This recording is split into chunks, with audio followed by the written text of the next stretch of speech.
പിതാവിൻ്റെയും പുത്രൻ്റെയും പരിശുദ്ധാത്മാവിൻ്റെയും നാമത്തിൽ ആമേൻ. ഈശോയിൽ ഏറ്റവും സ്നേഹമുള്ള സഹോദരീ സഹോദരന്മാരെ, ദൈവവചനം പഠിക്കാനായി ദൈവം നമുക്ക് തന്നിരിക്കുന്ന അസുലഭമായ ഈ സന്ദർഭത്തെ ഓർത്ത്, അതിനുവേണ്ടി ദൈവം ഒരുക്കിയ വഴികളെല്ലാം ഓർത്ത് നമുക്ക് ദൈവത്തിന് നന്ദിയും കൃതജ്ഞതയും ആരാധനയും മഹത്വവും സമർപ്പിച്ചുകൊണ്ട് ഇന്നത്തെ യോഹന്നാൻ്റെ സുവിശേഷ വചന പഠനത്തിലേക്ക് പ്രവേശിക്കാം. ഈ എപ്പിസോഡിൽ നാം പഠിക്കാൻ ആഗ്രഹിക്കുന്നത് യോഹന്നാൻ്റെ സുവിശേഷം 4-ാം അധ്യായത്തിൽ നിന്ന് ഉള്ള വാക്യങ്ങളാണ്. പരിശുദ്ധ ദൈവമാതാവിൻ്റെ മധ്യസ്ഥവും പ്രാർത്ഥനയും നമ്മുടെ ഈ ശുശ്രൂഷയിൽ പ്രത്യേകം യാചിച്ചുകൊണ്ട് നമുക്ക് ഇന്നത്തെ എപ്പിസോഡ് ആരംഭിക്കാം. നന്മ നിറഞ്ഞ മറിയമേ സ്വസ്തി, കർത്താവ് അങ്ങയുടെ കൂടെ, സ്ത്രീകളിൽ അങ്ങ് അനുഗ്രഹിക്കപ്പെട്ടവളാകുന്നു. അങ്ങയുടെ ഉദരത്തിൻ ഫലമായ ഈശോ അനുഗ്രഹിക്കപ്പെട്ടവനാകുന്നു. പരിശുദ്ധ മറിയമേ തമ്പുരാൻ്റെ അമ്മേ, പാപികളായ ഞങ്ങൾക്ക് വേണ്ടി ഇപ്പോഴും എപ്പോഴും ഞങ്ങളുടെ മരണസമയത്തും തമ്പുരാനോട് അപേക്ഷിച്ചു വരണമേ. ആമേൻ. പിതാവിൻ്റെയും പുത്രൻ്റെയും പരിശുദ്ധാത്മാവിൻ്റെയും നാമത്തിൽ ആമേൻ. യോഹന്നാൻ്റെ സുവിശേഷത്തിൻ്റെ 4-ാം അധ്യായത്തിൽ 7-ാമത്തെ വാക്യം വരെയാണ് കഴിഞ്ഞ എപ്പിസോഡിൽ നാം ചിന്തിച്ചത്. യോഹന്നാൻ്റെ സുവിശേഷം 4-ാം അധ്യായം 7-ാം തിരുവചനം: ആ സമയം ഒരു സമറിയാക്കാരി അവിടെ വെള്ളം കോരാൻ വന്നു. യേശു അവളോട്, എനിക്ക് കുടിക്കാൻ തരിക എന്ന് പറഞ്ഞു. അവൻ്റെ ശിഷ്യന്മാരാകട്ടെ ഭക്ഷണ സാധനങ്ങൾ വാങ്ങാൻ പട്ടണത്തിലേക്ക് പോയിരുന്നു. 8-ാമത്തെ വാക്യം. 9-ാമത്തെ വാക്യം: ആ സമറിയാക്കാരി അവനോട് ചോദിച്ചു, നീ ഒരു യഹൂദനായിരിക്കെ സമറിയാക്കാരിയായി എന്നോട് കുടിക്കാൻ തരിക എന്ന് ചോദിക്കുന്നത് എന്ത്? യഹൂദനും സമറിയാക്കാരും തമ്മിൽ സമ്പർക്കമൊന്നും ഇല്ലല്ലോ. അപ്പോൾ ഇവിടെ 7-ാമത്തെ വാക്യത്തിൽ ഈശോ അവളോട് ഒരു ചോദ്യം ചോദിക്കുകയാണ്. ചോദ്യം ഒരു ആവശ്യമാണ്. എനിക്ക് കുടിക്കാൻ തരുമോ? എനിക്ക് കുടിക്കാൻ തരിക. നമ്മൾ ഇവിടെ ഈ ഭാഗം ചിന്തിക്കുമ്പോൾ നമ്മുടെ സാധാരണ ജീവിതത്തിലേക്ക് നമ്മുടെ ശ്രദ്ധ കൊണ്ടുവരാം. അപരിചിതയായ ഒരു സ്ത്രീയോട് തൻ്റെ കാലവും സംസ്കാരവും പറഞ്ഞിരുന്നതനുസരിച്ച് ഒരിക്കലും സംസാരിക്കാൻ അനുവാദമില്ലാതിരുന്ന ഒരു യഹൂദ ഗുരു ഒരു സംഭാഷണത്തിന് ഒരുമ്പെടുകയാണ്. കൾച്ചറലായ എല്ലാ ബാരിയറുകളും എല്ലാ അതിർവരമ്പുകളും ലംഘിച്ചുകൊണ്ട് യേശു ഈ വിജാതീയരെക്കാൾ അധമരായി യഹൂദർ കണ്ടിരുന്ന സ്ത്രീകളിൽ, മനുഷ്യരിൽ ഒരാളോട് സംഭാഷണത്തിന് ഒരുമ്പെടുകയാണ്. നമ്മൾ ഈ ഭാഗത്ത് ആദ്യമായി ശ്രദ്ധിക്കേണ്ടത്, ഈ സംഭാഷണത്തിന് തുടക്കമിട്ടത് സമറിയാക്കാരിയല്ല, യേശുവാണ്. Always Jesus is taking the initiative. യേശുവാണ് ഏത് ദൈവബന്ധത്തിനും മുൻകൈ എടുക്കുന്നത്. മനുഷ്യൻ്റെ ജീവിതത്തിലെ എല്ലാ ദൈവാനുഭവത്തിൻ്റെയും തുടക്കം മനുഷ്യനിൽ നിന്നല്ല, ദൈവത്തിൽ നിന്നാണ്. കൃപയാണ് എല്ലാറ്റിൻ്റെയും ആരംഭം. കൃപയിലാണ് സകലതും ആരംഭിക്കുന്നത്. കൂടുതൽ നമ്മൾ ഈ കാര്യങ്ങൾ വിശദീകരിക്കും. ഇവിടെ ഒരു സാധാരണ ജീവിത സാഹചര്യമായി ഇതിനെ കണ്ടാൽ, എല്ലാ ദൈവശാസ്ത്ര പശ്ചാത്തലങ്ങളും മാറ്റിവെച്ചാൽ, അപരിചിതയായ, സംസാരിക്കാൻ അനുവാദം സമൂഹം കൽപ്പിച്ച് നൽകാതിരുന്ന വിഭാഗത്തിൽപ്പെട്ട ഒരുപക്ഷേ ഈ നട്ടുച്ച സമയത്ത് വന്നതുകൊണ്ട് തന്നെ അവരുടെ ജീവിതം അത്ര സുതാര്യമോ നിർമ്മലമോ അല്ല എന്ന് പറയാതെ തന്നെ വിളിച്ചു പറയുന്ന, സമൂഹത്തെ ഭയന്ന് ഒരു ഔട്ട്കാസ്റ്റിനെ പോലെ, ഒരു അധകൃതയെ പോലെ, വിളുമ്പിലേക്ക് വലിച്ചെറിയപ്പെട്ട ഒരാളെ പോലെ സമൂഹത്തിൻ്റെ മുഖ്യധാരയിലേക്ക് വരാൻ മനസ്സില്ലാതിരുന്ന, മടിയുണ്ടായിരുന്ന ഒരാളോട് സംസാരിക്കാൻ യേശു മുൻകൈ എടുക്കുകയാണ്. നമ്മൾ ഈ ഭാഗത്ത് നിന്ന് നമ്മുടെ ജീവിതത്തിലേക്ക് സ്വാംശീകരിച്ചെടുക്കേണ്ട പ്രധാനപ്പെട്ട നന്മകളിൽ ഒന്ന്, നമുക്ക് ജീവിതത്തിലെ എല്ലാവരോടും എല്ലാ അതിർവരമ്പുകൾക്കപ്പുറത്തേക്കും അതിലംഘിച്ചു പോകുന്ന ഒരു മാനുഷിക സ്നേഹബന്ധം ഉണ്ടാകേണ്ടത് ക്രിസ്തീയ ജീവിതത്തിൻ്റെ അടിസ്ഥാന ഭാവങ്ങളിൽ ഒന്നാണ്.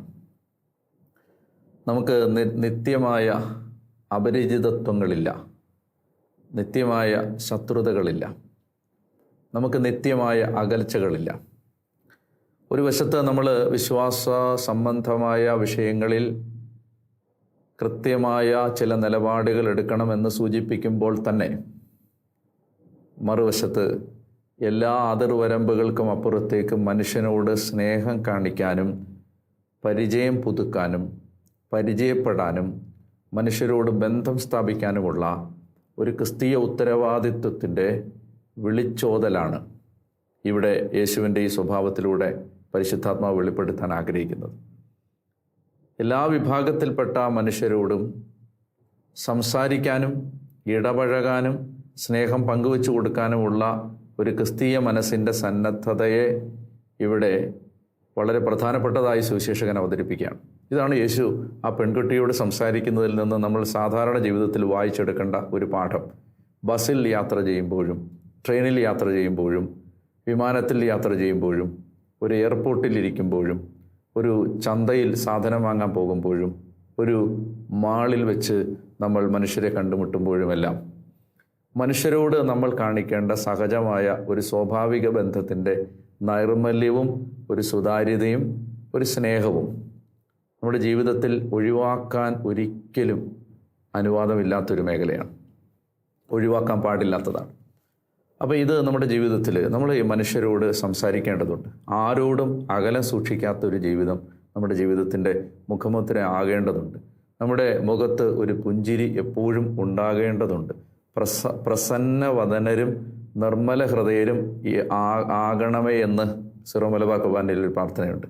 ഞങ്ങൾ അങ്ങയുടെ സന്നിധിയിൽ നിഷ്കളങ്കരും നിർമ്മല ഹൃദയരും പ്രസന്നവദനരും, ഇങ്ങനെ ഈ സന്തോഷത്തോടെ മനുഷ്യരോട് ഇടപഴകാൻ കഴിയുന്ന ഒരു മുഖഭാവം സഭയിലെ മക്കളെന്ന നിലയിൽ, യേശുവിൽ വിശ്വസിക്കുന്നവരെന്ന നിലയിൽ നാം രൂപപ്പെടുത്തേണ്ടതുണ്ട്. അപ്പോൾ അതാണ് ഈ ഭാഗത്ത് നിന്ന് നമ്മൾ വായിച്ചെടുക്കേണ്ട ആദ്യത്തെ ജീവിത പാഠം. അത് ഒരുപക്ഷെ നമ്മുടെ ജീവിതത്തിൽ ഒരുപക്ഷെ പലപ്പോഴും നമ്മൾ ബോധപൂർവം തന്നെ രൂപപ്പെടുത്തിയെടുക്കേണ്ടതാണ്. ഇനി ഈശോ ചോദിക്കുകയാണ്, അവളോട് ചോദിക്കുന്ന ചോദ്യം, എനിക്ക് കുടിക്കാൻ തരിക, എനിക്ക് കുടിക്കാൻ തരിക. ഇതിനെക്കുറിച്ച് പല കാര്യങ്ങൾ, ഒരുപാട് കാര്യങ്ങൾ നമുക്ക് പറയാനുണ്ട്. ഈശോ അവളോട് ചോദിക്കുകയാണ്, എനിക്ക് കുടിക്കാൻ തരിക. അത് എന്തിനാണ് അങ്ങനെ ചോദിച്ചത്? ഒരുപക്ഷെ ഇവളോടൊരു സംഭാഷണം ആരംഭിക്കാനുള്ള യേശുവിൻ്റെ ഒരു വിവേകപൂർവമായ സമീപനമായിരുന്നിരിക്കാം. ഒരുപക്ഷെ യേശുവിന് ദാഹിച്ച് ക്ഷീണിച്ച് വലഞ്ഞ് വന്നതുകൊണ്ട് വെള്ളം കുടിക്കാൻ ആഗ്രഹം ഉണ്ടായിരുന്നിരിക്കാം. യേശുവിൻ്റെ മനുഷ്യസഹജമായ ആ ദാഹത്തിൽ നിന്ന്, വെള്ളത്തിന് വേണ്ടിയുള്ള ദാഹത്തിൽ നിന്ന് വന്ന ചോദ്യമാവാം. ഇനി അതല്ലെങ്കിൽ ഈ പെൺകുട്ടിയോട് ഒരു ബന്ധം രൂപപ്പെടുത്തുന്നതിന് ഈശോ ബോധപൂർവം ചോദിച്ചതാവാം. എന്തു ആവട്ടെ, ഈ ഭാഗത്തെക്കുറിച്ച് മനോഹരമായ ഒരു വ്യാഖ്യാനം നാം കണ്ടെത്തുന്നത് കത്തോലിക്ക സഭയുടെ മതബോധന ഗ്രന്ഥത്തിലാണ്. Catechism of the Catholic Church. അതിന് 4 ഭാഗങ്ങളാണുള്ളത്. നിങ്ങൾക്ക് സമയം ഉണ്ടെങ്കിൽ നിങ്ങൾ ജീവിതത്തിൽ നിർബന്ധമായും പരിശോധിക്കുകയും വായിക്കുകയും ചെയ്യേണ്ട, അല്ലെങ്കിൽ നിരന്തരമായൊരു ബന്ധം പുലർത്തേണ്ട ഗ്രന്ഥങ്ങളിലൊന്നാണ് ഈ മതബോധന ഗ്രന്ഥം. അത് വളരെ വിലപ്പെട്ടൊരു നിധിയാണ്. അടിസ്ഥാന വിശ്വാസങ്ങളെല്ലാം തന്നെ വളരെ കാച്ചിക്കുറുക്കിയ വാക്കുകളിൽ വളരെ വിശദമായ പഠനങ്ങൾക്ക് സാധ്യത തുറന്നിടുന്ന വിധത്തിൽ വിവരിച്ചു തരുന്ന മനോഹരമായ ഒരു വിശ്വാസ പ്രബോധന ഗ്രന്ഥമാണിത്, catechism of the Catholic Church. അപ്പോൾ അതുകൊണ്ട് ഈ മതബോധന ഗ്രന്ഥത്തിന് 4 ഭാഗങ്ങളുണ്ട്. അതിലെ 4 ഭാഗങ്ങളിലെ 4ാമത്തെ ഭാഗം ക്രിസ്തീയ പ്രാർത്ഥന എന്നാണ്. ക്രിസ്ത്യൻ പ്രെയർ, ക്രിസ്തീയ പ്രാർത്ഥന, ക്രൈസ്തവ പ്രാർത്ഥന. ഈ പ്രാർത്ഥനയെക്കുറിച്ച് വിശദീകരിക്കുന്ന സമയത്ത് സമറിയാക്കാരിയെ യാക്കോബിൻ്റെ കിണറ്റിൻകരയിൽ വെച്ച് യേശു കണ്ടുമുട്ടുന്ന ഭാഗം വിശദീകരിച്ചുകൊണ്ടാണ് സഭ പ്രാർത്ഥനയെക്കുറിച്ച് പറഞ്ഞു തരാൻ ശ്രമിക്കുന്നത്. ഞാൻ അതിൽ എന്നെ വളരെ ആഴത്തിൽ സ്പർശിച്ച ചില വാചകങ്ങൾ വായിക്കുകയാണ്. കത്തോലിക്ക സഭയുടെ മതബോധന ഗ്രന്ഥം 2560 ഖണ്ഡിക 2560. ദൈവത്തിൻ്റെ ദാനം എന്താണെന്ന് നീ അറിഞ്ഞിരുന്നെങ്കിൽ വെള്ളം തേടി നാം എത്തുന്ന കിണറ്റിങ്കൽ വെച്ചാണ് പ്രാർത്ഥനയാകുന്ന മഹാവിസ്മയം നമുക്ക് അനാവൃതമാകുന്നത്. അവിടെ ഓരോ മനുഷ്യജീവിയെയും കണ്ടുമുട്ടാൻ ക്രിസ്തു വന്നു ചേരുന്നു. അവിടുന്നാണ് ആദ്യം നമ്മെ തേടി വന്ന് നമ്മോട് ദാഹജലം ആവശ്യപ്പെടുന്നത്. യേശുവിന് ദാഹിക്കുന്നു. നമ്മെപ്പറ്റി ദൈവത്തിനുള്ള ആഗ്രഹത്തിൻ്റെ അഗാധതയിൽ നിന്ന് ഉയരുന്നതാണ് ഈ അഭ്യർത്ഥന. നാം മനസ്സിലാക്കിയാലും ഇല്ലെങ്കിലും ദൈവത്തിൻ്റെ ദാഹവും നമ്മുടെ ദാഹവും തമ്മിലുള്ള സമാഗമമാണ് പ്രാർത്ഥന. നാം ദാഹിക്കണമെന്ന് ദൈവം ദാഹിക്കുന്നു. എന്നെ വളരെ ആഴത്തിൽ സ്പർശിച്ച ഒരു വാചകമാണിത്. നാം ദാഹിക്കണമെന്ന് ദൈവം ദാഹിക്കുന്നു. ഞാനത് വിശദീകരിക്കാം. മറ്റൊരു വചനം പെട്ടെന്ന് എൻ്റെ മനസ്സിലേക്ക് ഓടിയെത്തുന്നുണ്ട്. ആ വചനം ഇതാണ്: ആഴം ആഴത്തെ വിളിക്കുന്നു. സങ്കീർത്തനം പറയുകയാണ്, ആഴം ആഴത്തെ വിളിക്കുന്നു. ആഴം ആഴത്തെ വിളിക്കുന്നു. ആഴം ആഴത്തെ വിളിക്കുന്നു എന്ന് പറയുമ്പോൾ ആദ്യത്തെ ആഴം പരിശുദ്ധാത്മാവാണ്. രണ്ടാമത്തെ ആഴം നമ്മുടെ ആത്മാവാണ്. നമ്മുടെ ആത്മാവാകുന്ന ആഴത്തെ പരിശുദ്ധാത്മാവാകുന്ന ആഴം വിളിക്കുകയാണ്. നാം ദാഹിക്കണമെന്ന് ദൈവം ദാഹിക്കുകയാണ്. ഇവിടെ മതബോധന ഗ്രന്ഥം പറയുന്ന ആശയം, ഓരോ മനുഷ്യജീവിയെയും കണ്ടുമുട്ടാൻ യേശു ഈ കിണറ്റിൻ കരയിൽ വന്നു ചേരുന്നു. പ്രാർത്ഥനയാകുന്ന കിണറ്റിൻ കരയിൽ ഓരോ മനുഷ്യാത്മാവിനെയും കണ്ടുമുട്ടാൻ യേശു വന്നു ചേരുന്നു. അവിടുന്നാണ് ആദ്യം നമ്മെ തേടി വന്ന് നമ്മോട് ദാഹജലം ആവശ്യപ്പെടുന്നത്. ഇതാണ് ഞാൻ നേരത്തെ പറഞ്ഞത്. അതായത് എല്ലാം കൃപയിലാണ് ആരംഭിക്കുന്നത്. മനുഷ്യൻ്റെ ആഗ്രഹമോ പ്രയത്നമോ അല്ല. ദൈവത്തിൻ്റെ കൃപയാണ്, ദയയാണ് എല്ലാറ്റിൻ്റെയും അടിസ്ഥാനം. അപ്പം ദൈവം നമ്മോട് കാണിക്കുന്ന കരുണ കൊണ്ടാണ് ഒരുപക്ഷെ ദൈവത്തെ തേടാനുള്ള ആഗ്രഹം പോലും നമ്മളിലുണ്ടാകുന്നത്. അതുകൊണ്ടാണ് വിശ്വാസം വഴി കൃപയാലാണ് നിങ്ങൾ രക്ഷിക്കപ്പെട്ടത്, കൃപയാലാണ് രക്ഷിക്കപ്പെട്ടത്, പ്രവൃത്തികളുടെ ഫലമല്ല എന്നൊക്കെ പറയുന്നത്. ത്രന്തോസ് സൂനകദോസ് ഈ വിഷയം കാര്യമായി ചർച്ച ചെയ്തിട്ടുണ്ട്. അവിടെ ഈ വിഷയം ചർച്ച ചെയ്യുമ്പോൾ മനുഷ്യൻ്റെ ഒരു പ്രവൃത്തികളാലുമല്ല, മനുഷ്യൻ്റെ ആദിമ നീതീകരണം, മനുഷ്യാത്മാവിനെ ദൈവം ആദ്യമായി നീതീകരിക്കുന്നതിന് മുന്നോടിയായി മനുഷ്യൻ്റെ ഒരു പ്രവർത്തനവും ആവശ്യമില്ല. അത് സമ്പൂർണമായും ദൈവത്തിൻ്റെ സൗജന്യ കൃപയാണെന്ന് സഭ പ്രൊട്ടസ്റ്റൻ്റ് ആശയങ്ങൾക്ക് വിരുദ്ധമായി കൃത്യമായി പഠിപ്പിക്കുന്നുണ്ട്. ഒരുപക്ഷെ അവരുടെ ആരോപണങ്ങൾക്ക് മറുപടിയായി കൃത്യമായി സഭ പഠിപ്പിക്കുന്നുണ്ട്. അപ്പോൾ നമ്മൾ ഈ സന്ദർഭത്തിൽ ഈ വിഷയത്തെ ആഴത്തിൽ സത്യസന്ധമായി ഗ്രഹിക്കേണ്ടതുണ്ട്. അനേകം ആളുകളുടെ മനസ്സിൽ ഇപ്പോഴും ഇതിനെക്കുറിച്ച് ധാരണകളില്ല. പലപ്പോഴും നമ്മൾ വിചാരിച്ച് വെച്ചിരിക്കുന്നത് നാം എന്തോ ചെയ്യുന്നതാണ് ആത്മീയ ജീവിതം എന്നാണ്. നാം ചെയ്യുന്നതല്ല, ദൈവം നമ്മിലിരുന്ന് നമ്മെക്കൊണ്ട് ചെയ്യിക്കുന്നതാണ് ആത്മീയ ജീവിതം. അപ്പോൾ അതുകൊണ്ട് ആ ആഴം മനസ്സിലാക്കാൻ ഈ മതബോധന ഗ്രന്ഥത്തിലെ ആശയം സഹായിക്കും.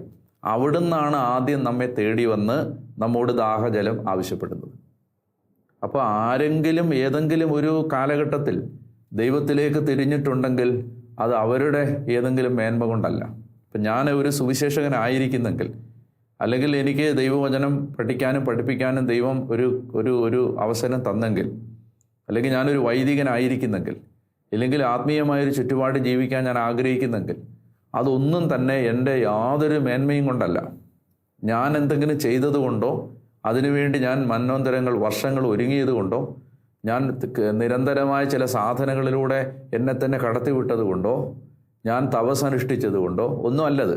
ഇതൊക്കെ സൗജന്യമായി ലഭിക്കുന്നതാണ് പൂർണ്ണമായി. അതുകൊണ്ട് എന്തെങ്കിലുമൊക്കെ ദൈവകൃപ ലഭിച്ചിട്ടുള്ള ആരും തന്നെ അത്തരം കൃപകളെക്കുറിച്ച് ഹൃദയത്തിൻ്റെ ഏറ്റവും നിഗൂഢമായ സ്ഥലങ്ങളിൽ പോലും ഒരു അഹന്തയും വിചാരിക്കാൻ പാടില്ല, ഒരു മേന്മയും ഭാവിക്കാൻ പാടില്ല.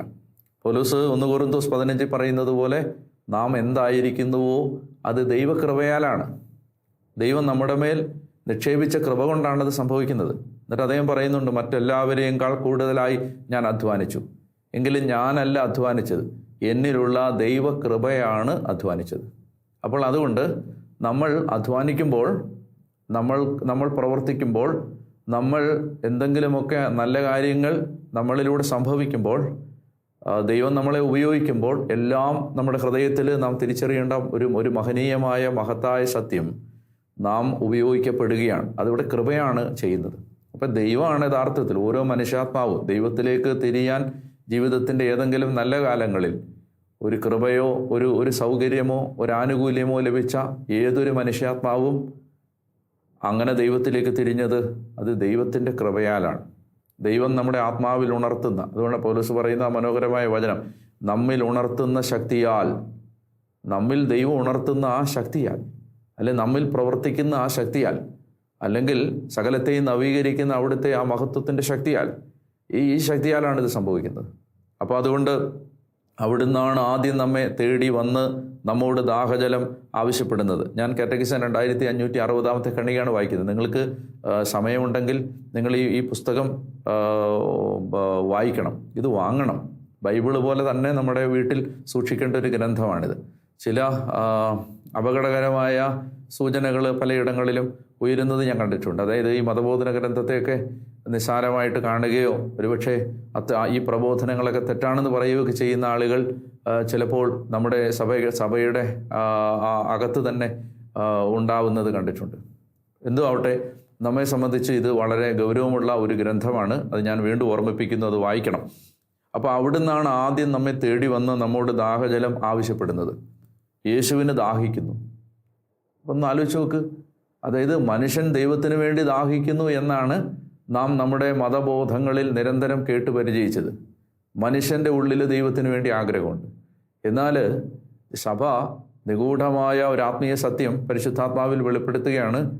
മനുഷ്യന് വേണ്ടി, ദൈവത്തിന് വേണ്ടി മനുഷ്യൻ ദാഹിക്കുന്നതിലും അധികം മനുഷ്യന് വേണ്ടി ദൈവം ദാഹിക്കുന്നുണ്ട്. അതാണ് ഈ കാറ്റഗിസത്തിൻ്റെ നമ്മുടെ വിഷയത്തിൽ നിന്ന് നമ്മൾ മാറിപ്പോയാലും അല്പസം മാറിപ്പോയാലും സാരമില്ല. ഇവിടെ ഈ കാറ്റഗിസത്തിൻ്റെ ആദ്യത്തെ പാരഗ്രാഫ്, മനോഹരമായൊരു പാരഗ്രാഫാണിത്. ആദ്യത്തെ പാരഗ്രാഫ്, മതബോധന ഗ്രന്ഥത്തിൻ്റെ 1-ാമത്തെ പാരഗ്രാഫ്. അതായത് മനുഷ്യന് വേണ്ടി മനുഷ്യനെല്ലാം കൊടുക്കാൻ ആഗ്രഹിക്കുന്ന ഒരു ദൈവം. ഞാൻ കാറ്റഗിസം മതബോധന ഗ്രന്ഥത്തിൻ്റെ 1-ാമത്തെ പാരഗ്രാഫ് വായിക്കുകയാണ്. അനന്ത ഗുണസമ്പന്നനും തന്നിൽ തന്നെ സൗഭാഗ്യവാനുമായ ദൈവം കേവലം നന്മ മാത്രം ലക്ഷ്യമാക്കി സ്വതന്ത്ര മനസ്സോടെ തൻ്റെ സൗഭാഗ്യങ്ങളിൽ പങ്കാളികളാക്കാൻ മനുഷ്യനെ സൃഷ്ടിച്ചു. മനുഷ്യനെ എന്തിനാണ് ദൈവം സൃഷ്ടിച്ചത്? എന്നെ എന്തിനാണ് സൃഷ്ടിച്ചത്? ഞാൻ ചോദിക്കാതെ എനിക്ക് എന്തിനാണ് ഈ ജന്മം തന്നത് എന്ന് പരിതപിക്കുന്ന ആരെങ്കിലും ഉണ്ടെങ്കിൽ ഉത്തരം ഇതാണ്: തൻ്റെ സൗഭാഗ്യങ്ങളിൽ സൗജന്യമായി പങ്കാളികളാക്കി മാറ്റുന്നതിനാണ് ദൈവം മനുഷ്യനെ സൃഷ്ടിച്ചത്. അനന്ത ഗുണസമ്പന്നനും തന്നിൽ തന്നെ സൗഭാഗ്യവാനുമായ ദൈവം കേവലം നന്മ മാത്രം ലക്ഷ്യമാക്കി, ദൈവത്തിന് ഒരു സ്വാർത്ഥ ലക്ഷ്യങ്ങളുമില്ലാതെ നമ്മുടെ നന്മ മാത്രം ലക്ഷ്യമാക്കി സ്വതന്ത്ര മനസ്സോടെ തൻ്റെ സൗഭാഗ്യത്തിൽ പങ്കാളികളാകാൻ വേണ്ടി മനുഷ്യനെ സൃഷ്ടിച്ചു. ഇക്കാരണത്താൽ എല്ലാ സ്ഥലങ്ങളിലും കാലങ്ങളിലും ദൈവം മനുഷ്യന് സമീപസ്ഥനായി വർത്തിച്ചു. സർവശക്തിയും ഉപയോഗിച്ച് ദൈവത്തെ അന്വേഷിക്കാനും അറിയാനും സ്നേഹിക്കാനും ദൈവം മനുഷ്യനെ ക്ഷണിക്കുന്നു. അപ്പോൾ യഥാർത്ഥത്തിൽ ദൈവാന്വേഷണങ്ങളെല്ലാം ആരംഭിച്ചത്, അതിൻ്റെ ആരംഭം, ബീജാവാപം മനുഷ്യനിൽ നിന്നായിരുന്നില്ല, മറിച്ച് ദൈവത്തിൽ നിന്നായിരുന്നു. അപ്പോൾ അതുകൊണ്ട് ഈ ഒരു ആശയമാണ് പറയുന്നത്. അവിടുന്നാണ് ആദ്യം നമ്മെ തേടി വന്ന് നമ്മോട് ദാഹജലം ആവശ്യപ്പെടുന്നത്. യേശുവിന് ദാഹിക്കുന്നു. യേശുവിന് ദാഹിക്കുന്നു. അതായത് നമ്മെ വേണമെന്ന് അവിടുന്ന് ആഗ്രഹിക്കുന്നു. അത് അവിടുത്തേക്ക് വേണ്ടിയിട്ടല്ല, നമ്മെ അവിടുത്തെ ആ അനന്ത ഗുണസമ്പന്നതയുടെ ഭാഗമാക്കാൻ, അവിടുത്തെ മഹത്വത്തിൻ്റെ സമൃദ്ധി, പൗലോസ് ഉപയോഗിക്കുന്ന വാക്കാണ് മഹത്വത്തിൻ്റെ സമൃദ്ധി, അതിൽ റിച്ച്നെസ് ഓഫ് ഹിസ് ഗ്ലോറി, അതിൽ പങ്കാളിയാക്കാൻ, നമ്മെ പുത്രനെ പോലെയാക്കാൻ, തൻ്റെ പുത്രൻ്റെ സാദൃശ്യത്തോട് അനുരൂപരാക്കാൻ ദൈവം ആഗ്രഹിക്കുന്നു. അതായത് ഈ നിർമ്മല സ്നേഹത്തിൻ്റെ അത്യുദാത്ത ഭാവമാണിത്.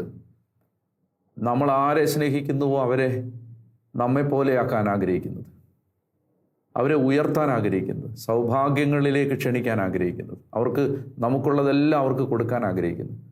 ഇതാണ് ദൈവത്തിൻ്റെ ഹൃദയം. അതുകൊണ്ട് ദൈവം ആരാധന, എന്നെ സ്തുതിക്കൂ, എന്നെ ആരാധിക്കൂ എന്നൊക്കെ പറയുന്ന ഒരു ദൈവമാണോ എന്നൊക്കെ കഴിഞ്ഞ ദിവസം ഒരാൾ ചോദിക്കുന്നത് കേട്ടു. ദൈവത്തിന് എന്താണ്, നമ്മളിപ്പോൾ ഇങ്ങനെ സ്തുതിച്ചാൽ അതിനകത്ത് ദൈവം സന്തോഷം കണ്ടെത്തുന്ന ഒരു സാഡിസ്റ്റാണോ ദൈവം? നമ്മളിങ്ങനെ സ്തുതിച്ചുകൊണ്ടിരിക്കുന്നതാണോ ദൈവത്തിൻ്റെ ഇഷ്ടം? ഇതെല്ലാം എന്തിനാണ്? നാം പ്രാർത്ഥിക്കാൻ പറയുന്നത് എന്തിനാണ്? നാം ആരാധിക്കാൻ പറയുന്നത് എന്തിനാണ്? നാം സ്തുതിക്കാൻ പറയുന്നത് എന്തിനാണ്? ഇതെല്ലാം ദൈവത്തിന് എന്തെങ്കിലും മഹത്വം വർദ്ധിപ്പിക്കാനല്ല, മറിച്ച് ദൈവത്തിൽ നിന്നുള്ളതെല്ലാം നമ്മളിലേക്ക് ഒഴുകി വരാനാണ് ആരാധനാ രീതികളെല്ലാം നിശ്ചയിക്കപ്പെട്ടത്, കൽപ്പിച്ച് നൽകപ്പെട്ടത്. അപ്പോൾ അതുകൊണ്ട് അവിടുന്നാണ് ആദ്യം നമ്മെ തേടി വന്ന് നമ്മോട് ദാഹജലം ആവശ്യപ്പെടുന്നത്. യേശുവിന് ദാഹിക്കുന്നു. നമ്മെപ്പറ്റി ദൈവത്തിനുള്ള ആഗ്രഹത്തിൻ്റെ അഗാധതയിൽ നിന്ന് ഉയരുന്നതാണ് ഈ ദാഹം. നമ്മെ പുത്രനെ പോലെ ആക്കാനുള്ള ദൈവത്തിൻ്റെ അഗാധമായ ആഗ്രഹത്തിൽ നിന്ന് ഉയരുന്നതാണ് ഈ ദാഹം. നാം മനസ്സിലാക്കിയാലും ഇല്ലെങ്കിലും ദൈവത്തിൻ്റെ ദാഹവും നമ്മുടെ ദാഹവും തമ്മിൽ കൂട്ടിമുട്ടുന്നതാണ് പ്രാർത്ഥന. ആർക്കെങ്കിലും പ്രാർത്ഥിക്കാൻ പറ്റുന്നുണ്ടെങ്കിൽ നാം അവിടുത്തേക്ക് വേണ്ടി ദാഹിക്കണമെന്ന് ആഗ്രഹിക്കുന്ന ദൈവത്തിൻ്റെ ദാഹവും നമ്മുടെ ദാഹവും തമ്മിലുള്ള സമാഗമമാണ് പ്രാർത്ഥന. നാം ദാഹിക്കണമെന്ന് ദൈവം ദാഹിക്കുന്നു. നാം ദാഹിക്കണമെന്ന് ദൈവം ദാഹിക്കുന്നു. അതായത് നാം അവിടുത്തേക്ക് വേണ്ടി ദാഹിക്കണമെന്ന് ദൈവം ദാഹിക്കുന്നു. അപ്പോൾ ഇതുകൊണ്ടാണ്, നിങ്ങൾ മനസ്സിലാക്കിയിട്ടുണ്ടോ, നമുക്ക് വേണ്ടി ആരാണ് യഥാർത്ഥത്തിൽ ഏറ്റവും കൂടുതൽ പ്രാർത്ഥിച്ചിട്ടുള്ളത്? നമ്മൾ വിചാരിക്കും നമ്മുടെ മാതാപിതാക്കളാവാം, അല്ലെങ്കിൽ നമ്മെ ഏറ്റവും സ്നേഹിക്കുന്നവരാവാം. അവരാരുമല്ല. നമ്മെ ഏറ്റവും കൂടുതൽ നമുക്ക് വേണ്ടി പ്രാർത്ഥിച്ചിട്ടുള്ളത് പരിശുദ്ധാത്മാവാണ്. ഏറ്റവും കൂടുതൽ നമുക്ക് വേണ്ടി പ്രാർത്ഥിച്ചിട്ടുള്ളത് പുത്രനായ പിതാവിൻ്റെ വലതുഭാഗത്തിരുന്ന് മധ്യസ്ഥം വഹിക്കുന്ന യേശുവാണ്. അതായത് നമ്മെ ദൈവത്തോട് ഒപ്പമാക്കാൻ, നമ്മളെ അത്തനേഷ്യസ് പിതാവ് പറയുന്നത് പോലെ നമ്മെ ദൈവങ്ങളാക്കാൻ, നമ്മെ ദൈവത്തെ പോലെ ആക്കാൻ, പുത്രൻ്റെ സാദൃശ്യത്തോട് അനുരൂപരാക്കാൻ ദൈവമാണ് ആഗ്രഹിക്കുന്നത്. തൻ്റെ മഹത്വത്തിൽ നമ്മെ പങ്കാളിയാക്കാൻ ദൈവമാണ് ആഗ്രഹിക്കുന്നത്. അതുകൊണ്ട് നമ്മൾ ഈ അധപ്പതിച്ച തരംതാണ താഴേക്കിടയിലുള്ള അധമബോധത്തിൻ്റെ ഒരു ജീവിത അവസ്ഥയിലൂടെ കടന്നു പോകുമ്പോൾ അത് ദൈവത്തെയാണ് ദുഃഖിപ്പിക്കുന്നത്, അത് ദൈവത്തെയാണ് ഭാരപ്പെടുത്തുന്നത്, അത് ദൈവത്തിൻ്റെ സങ്കടമായി മാറുകയാണ്. അവിടെയാണ് കുരിശിൽ കിടന്ന് ഈശോ വീണ്ടും വേദന അനുഭവിക്കുന്നത്.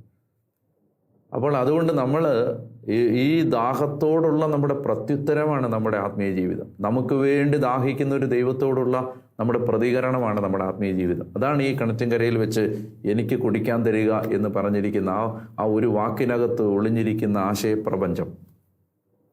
അപ്പോൾ അവിടെ ഈ മടുത്ത് വിയർത്ത് കുളിച്ച്, നിങ്ങളുടെ മനസ്സിലൊരു ചിത്രം കാണാൻ സാധിക്കുമെങ്കിൽ, വിയർത്ത് കുളിച്ച് മടുത്ത് ക്ഷീണിച്ച് പൊടിയെല്ലാം പിടിച്ച് ഈ മരുപ്രദേശത്തൂടെ ഈ വരണ്ട ഈ ഉഷ്ണച്ചൂടിലൂടെയും ഈ വെന്ത് വേവുന്ന ഈ ചൂടിൻ്റെ നടുവിലൂടെ നടന്ന് 3 ദിവസം നടന്ന് ക്ഷീണിച്ച് മടുത്ത് യാത്ര ചെയ്ത് വിവശനായ ഒരു മനുഷ്യപുത്രൻ, ദൈവം മനുഷ്യനോട് പറയുകയാണ്, എനിക്ക് ദാഹിക്കുന്നു.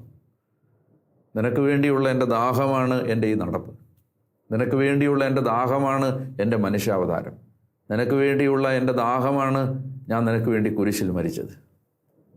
അപ്പോൾ അങ്ങനെ ദാഹിക്കുന്ന നമ്മുടെ പിന്നാലെ, ഈ ഫ്രാൻസിസ് തോംസൺ പറയുന്നത് പോലെ, ആ സ്വർഗത്തിൻ്റെ വേട്ടപ്പെട്ടിയായി നമ്മുടെ പിന്നാലെ ഇങ്ങനെ അലയുന്ന ഒരു ദൈവത്തെ കാണാൻ കൂടി ഈ വാചകവും അതിൻ്റെ പിന്നിലെ പരിശുദ്ധാത്മാവിൻ്റെ ചൈതന്യവും നമ്മെ സഹായിക്കട്ടെ എന്ന് ഞാൻ പ്രാർത്ഥിക്കുന്നു. ദൈവം നിങ്ങളുടെ നിയോഗങ്ങളെ അനുഗ്രഹിക്കട്ടെ. ഇന്ന് ഈ വചനം നിങ്ങൾ എവിടെ ഇരുന്ന് കേട്ടാലും ആയിരിക്കുന്ന സ്ഥലത്ത് നിങ്ങളുടെ മനസ്സിനെ അലട്ടുന്ന ആ പ്രയാസത്തിലും ദുഃഖത്തിലും കർത്താവിൻ്റെ വചനം നിങ്ങളെ ആശ്വസിപ്പിക്കും. ദൈവം നിങ്ങളെ സുഖപ്പെടുത്തും. ദൈവം നിങ്ങളെ സ്പർശിക്കും. ഇപ്പോൾ ഈ വചനം കേട്ടുകൊണ്ടിരുന്ന നിങ്ങളുടെ ജീവിതത്തിൽ കർത്താവ് അത്ഭുതകരമായ ചില മാറ്റങ്ങൾ വരുത്തും. ദൈവത്തിൻ്റെ ഇടപെടൽ ഉണ്ടാകും. ദൈവം നിങ്ങളെ അനുഗ്രഹിക്കട്ടെ. പിതാവിൻ്റെയും പുത്രൻ്റെയും പരിശുദ്ധാത്മാവിൻ്റെയും നാമത്തിൽ ആമേൻ.